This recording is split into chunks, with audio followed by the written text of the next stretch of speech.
everybody. Welcome to Crafts by KMW. This is Karen. I am thrilled to the max that you are watching this video, and I hope you really enjoy it and get something out of it. Oh, that was Finn. All right, keep moving on, buddy. We may see him again. So today's video is a total experiment for me. I have never tried this before, and I actually just thought about it about 10 minutes ago. And I kept mulling over it as I was washing my kitchen and hallway floor. And I thought, okay, I think I'm gonna try it and make a video, because if the video stinks and it doesn't work, I just don't have to put it up on YouTube. So you know, if you are seeing this video, that this technique works. So I am using the book by Anastasia Ellie Caldereva called Mysteria. Love, love, love this book. It is gorgeous. And this is the page that I'm going to be working on. So this skin is 150% ruined. When I first colored it, it just wasn't looking right. I was using Crayola Colors of the World pencils, and those pencils do not work really well on this super smooth and somewhat sheeny paper. It has a little bit of a shine to it. And those pencils just don't work well on this paper. If you don't know, it really matters what pencils you use on your paper. And sometimes you have to experiment a little bit to see which pencils work the best on the kind of paper that you're using in your coloring book or on your printed pages. When I started this book, I really didn't know that. So I was trying to force the Crayolas to work, and they just weren't working. Then I started going over it with my oil-based pencils, my Brutfuners, which were new to me and I had just purchased.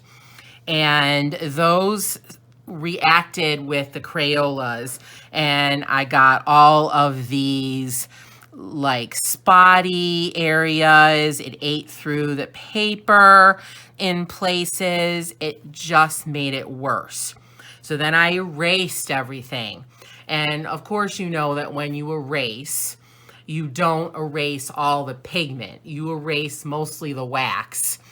And the pigment is usually left behind because the paper absorbs it.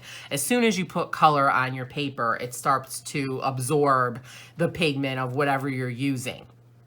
And so it didn't really erase totally, but it erased it enough where I thought I could go back on top of it. And that was just a mess. I have colored on top of this probably 5 times already.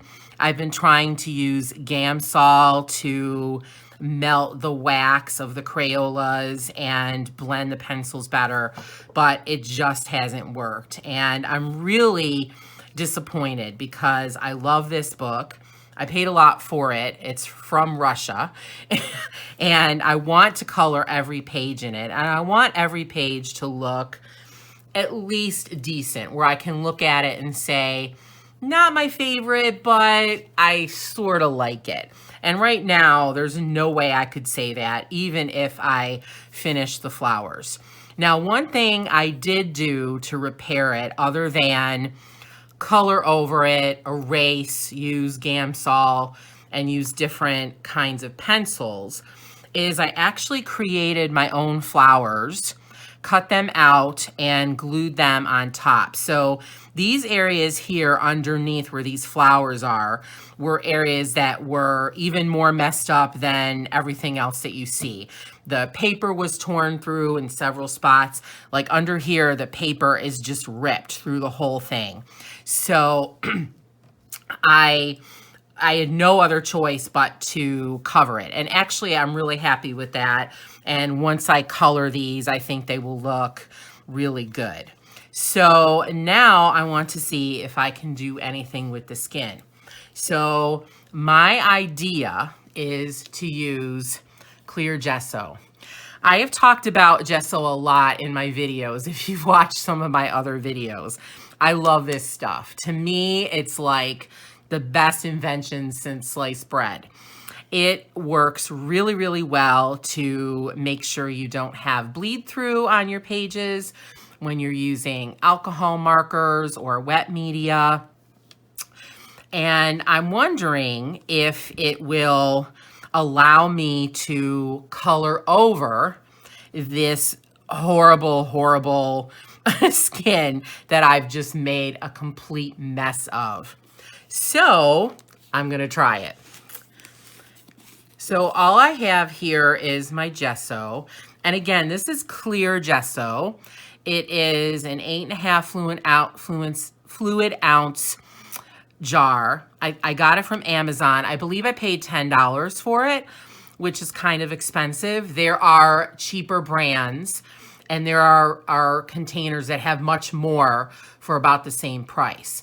But I went with this one because other video users, other colorists that I watched their videos to find out about gesso use this same kind, so I thought I would start there. If I buy it again, I'm not sure once I'm done with this bottle, which I'm about halfway done.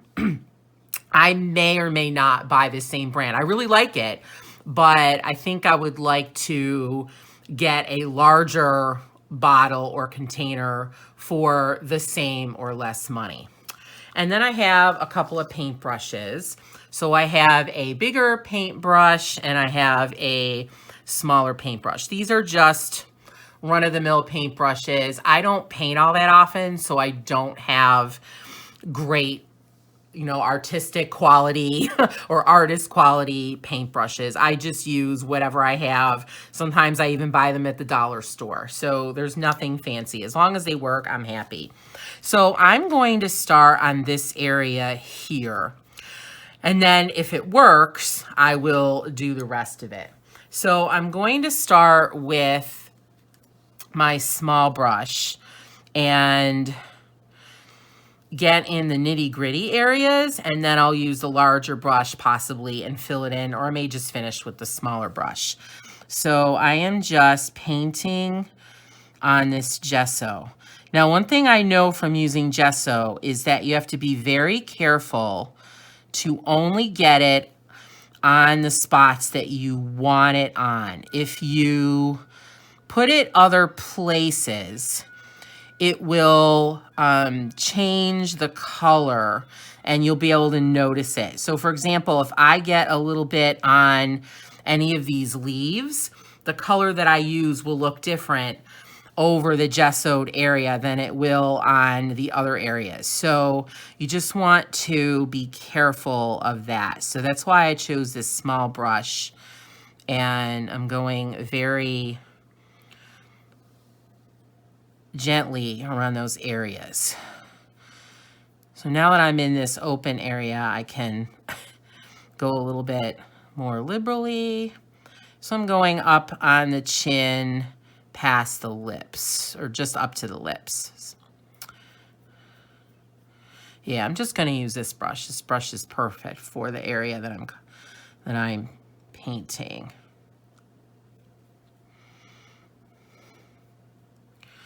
You don't want to do a super thick coat because then it will take forever and a day to dry.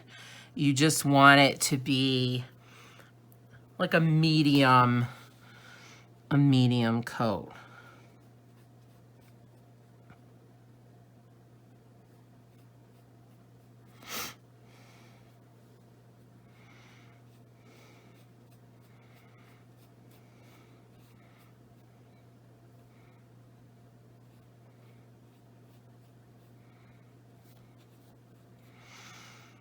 I want to make sure there's enough.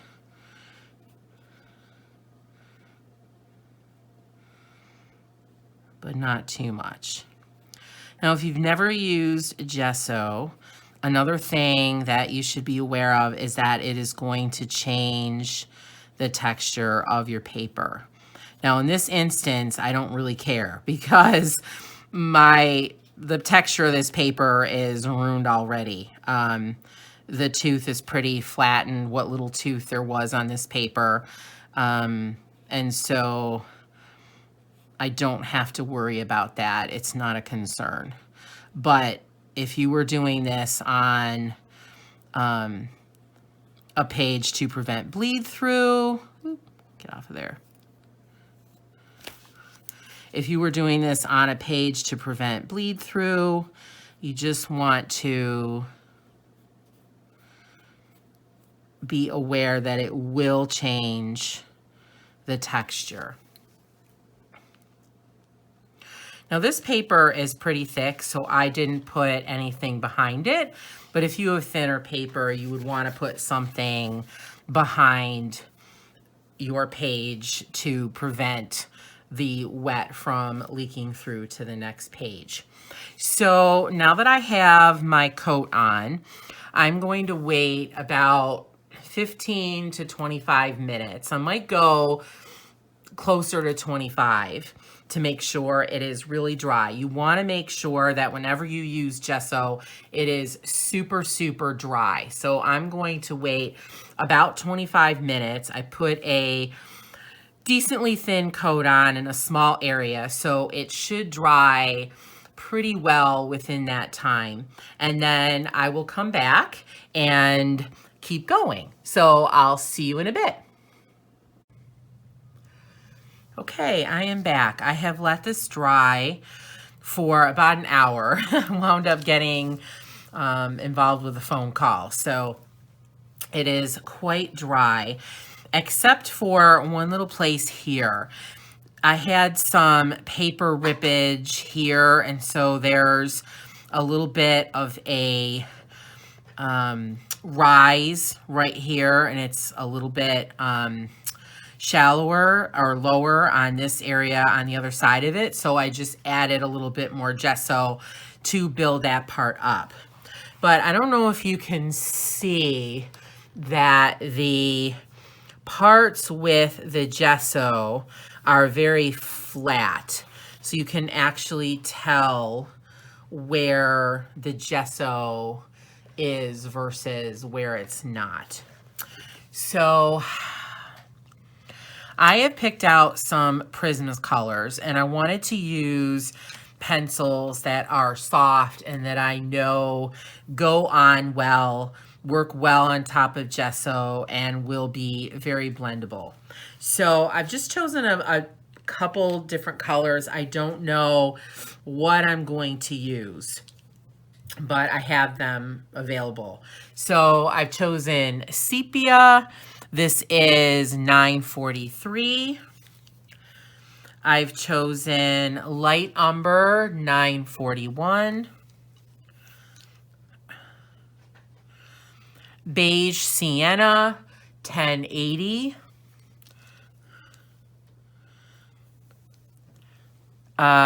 Deco Peach, which is 1013, I believe, if I see that right. Light Peach, which is 927, and Peach, which is 939. So I'm going to give those a sharpen really quickly before I start. I probably should have done that off camera, but I forgot. So I'm just going to give these a light sharpen. I've actually been having trouble with my Prismacolors breaking when sharpening, so, or after sharpening. So we'll see how these do.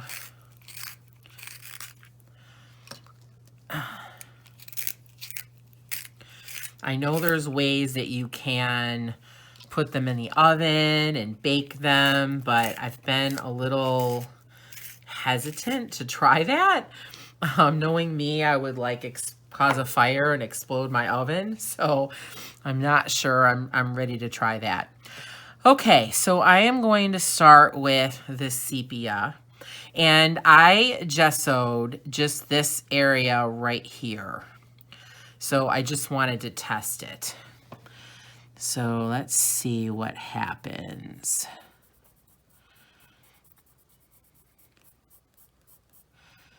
Now you may want to sand the gesso a little bit. It does leave a little bit of a grit, but I actually don't mind that.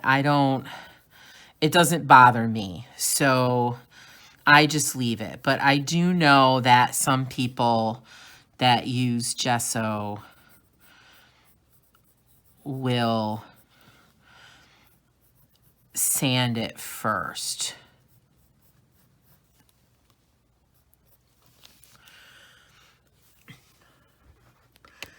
Let me bring you in a little bit so you can see this better. So it seems to be going on quite well. And the gesso is taking the color really, really nicely. I am hardly pressing at all. I am pressing so lightly. I am really going light.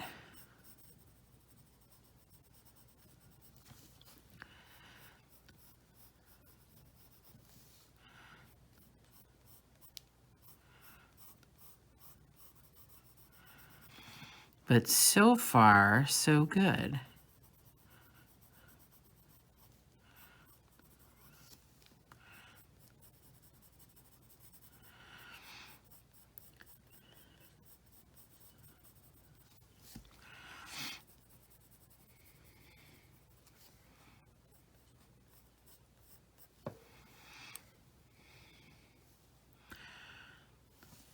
Okay, I'm not sure I'm going to put the darkest there. I'm going to come now, I'm going to do my next lightest.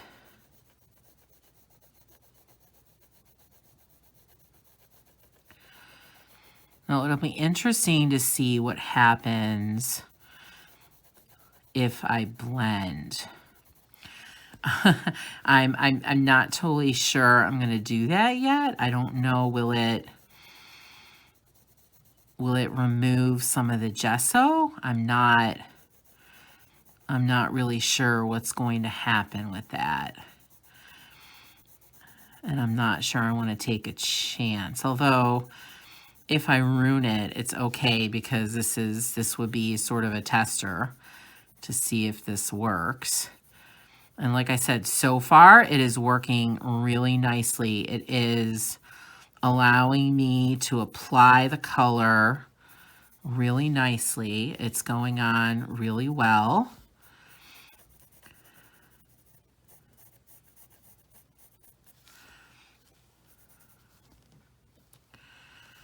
I'm not having to press hard at all.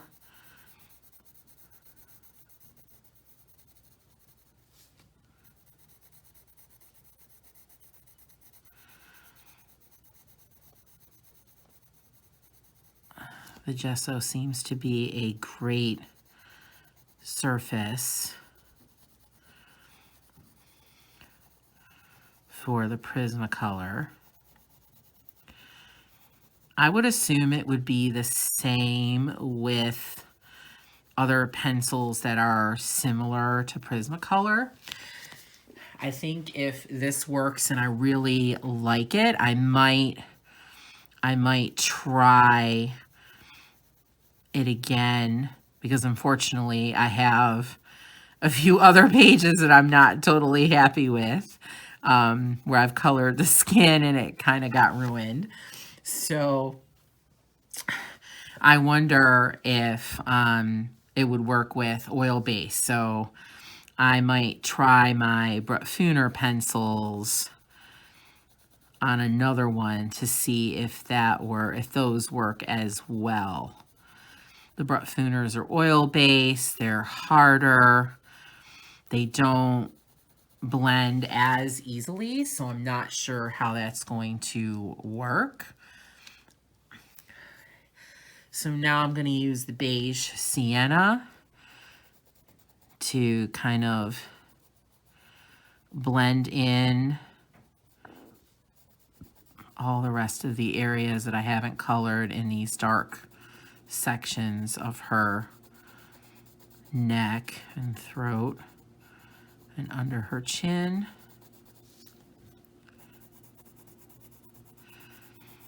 It's a little darker than I was anticipating, to be honest, but if I can make this look relatively decent, even though she will have a lot darker skin than what I intended, I would be okay with that.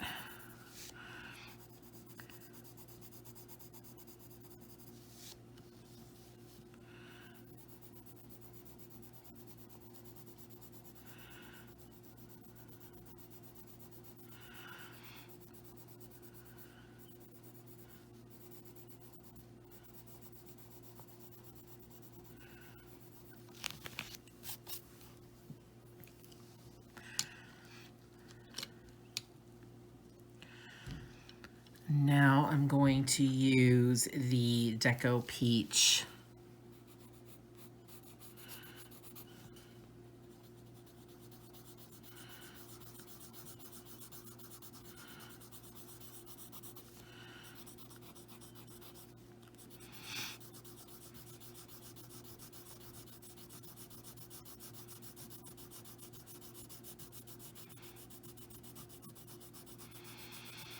And as you can see, I'm bringing it over the other colors. So I stopped here so I can actually see the edge where I stopped.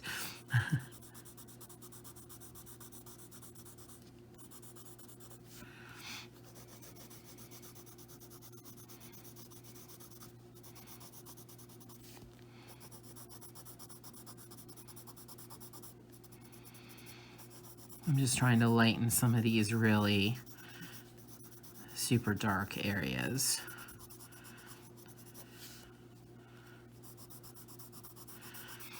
And this also allows me to blend a little bit too.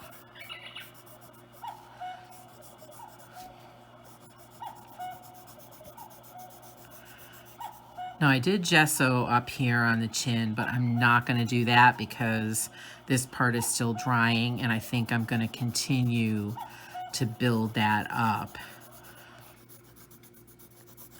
So I'm just going to concentrate down here.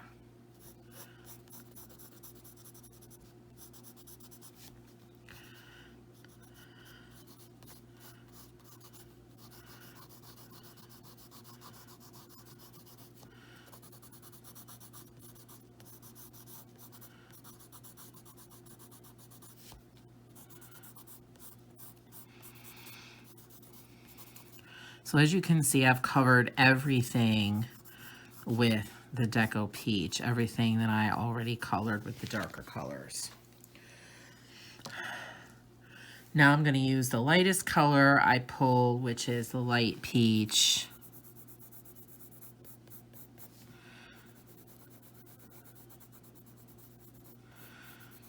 And go over some of these areas that should be the lightest.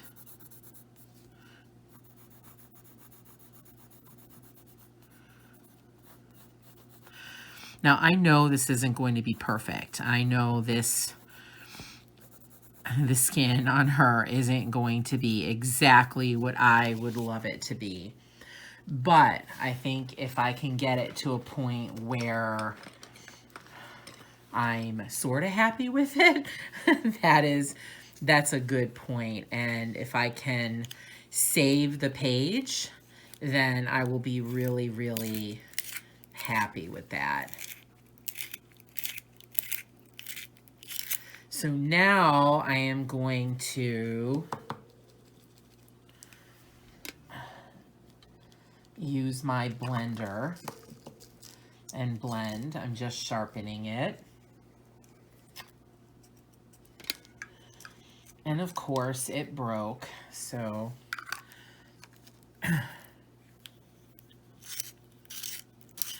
I love my Prismas, but the sharpening is really an issue. Okay, All right, so here we go. And I'm using the Prismacolor colorless blender. I'm not going to press very hard at all. I just want to blend the colors and make sure there's no pencil strokes where I don't want them to be. So this seems to be working well. I'm holding the pencil on the side because I don't want to scrape off any of the gesso. So I'm not putting the point directly to the paper.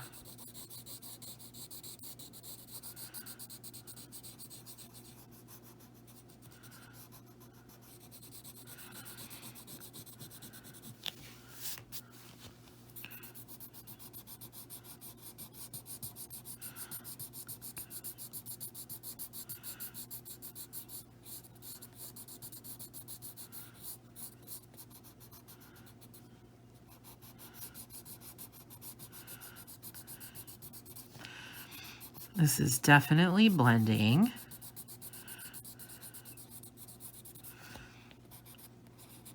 And burnishing, so it is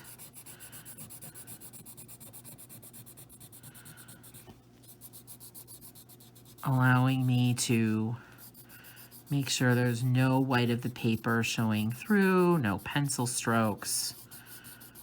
It looks smooth.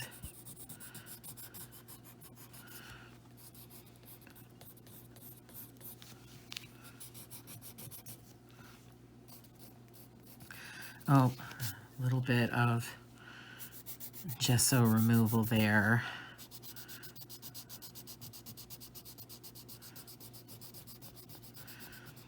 It seems like you do have to press very, very lightly and not put much pressure at all on the blender.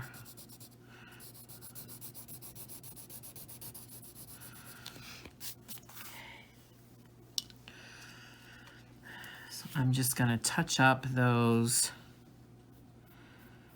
areas with my umber.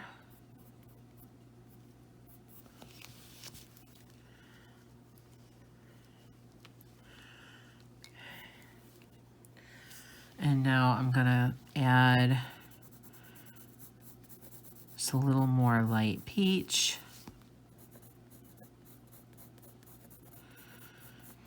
And once you've done the blender, you need to add more color very lightly and carefully. Because depending on the paper you're using, it could ruin it. So I'm just really trying to go lightly and just add light color.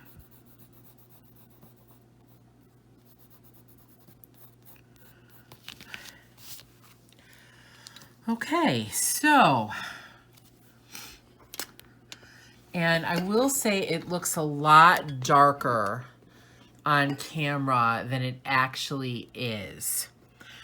I'm looking on the on my phone right now, and it looks a lot darker than it really is. It really is not as dark as it appears.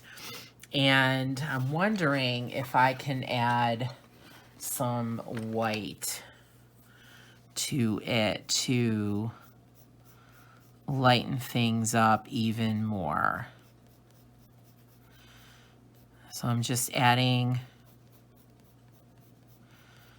a little bit of white here and there. Again, very, very lightly. I'm not pressing hard at all. I don't want to rip the gesso or scrape the gesso.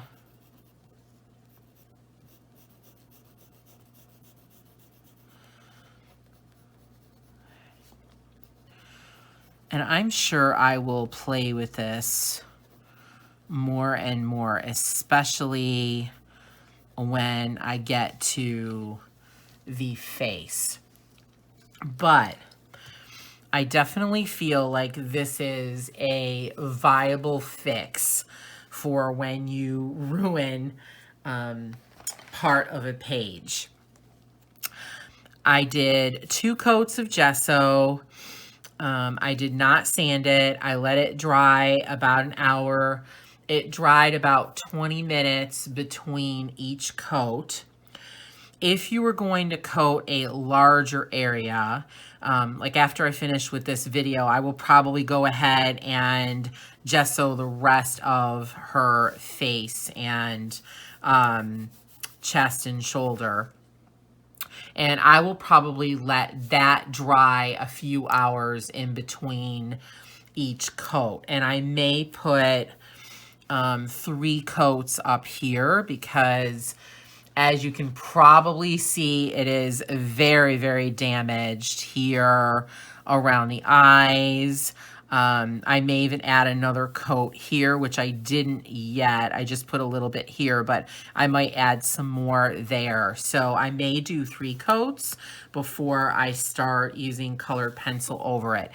But I feel like this is a totally viable fix and allowed me to color over and kind of start over with the page and sort of forget all the mess that I made underneath. So I would say that this definitely works, and this is definitely a fix for messed up coloring. So I would love to see in the comments if you try this and how it works for you, or if you would like to try it.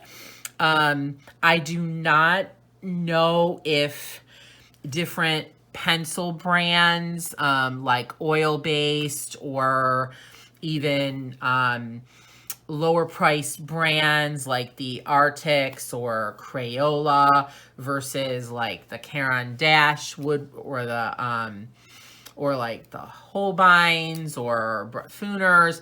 I don't know how those will interact with the gesso. All I know is that when I've colored with gesso before with Brutfuners and Prismacolors, they work pretty well. I don't know how different types of paper will take this. This paper is pretty good paper. It is very smooth. It has a sheen, but it's pretty strong. You may be able to see that even though I have rips on the front of the page, there are no rips that have come through the paper. So even though the top layer of the paper has ripped, say on her chin and all under these areas that I covered, it didn't rip through the paper. So this is pretty decent paper. So I'm thinking that the better paper you have, the better it might work. And maybe you would only need, say, 1 coat or 2 coats of gesso versus 3.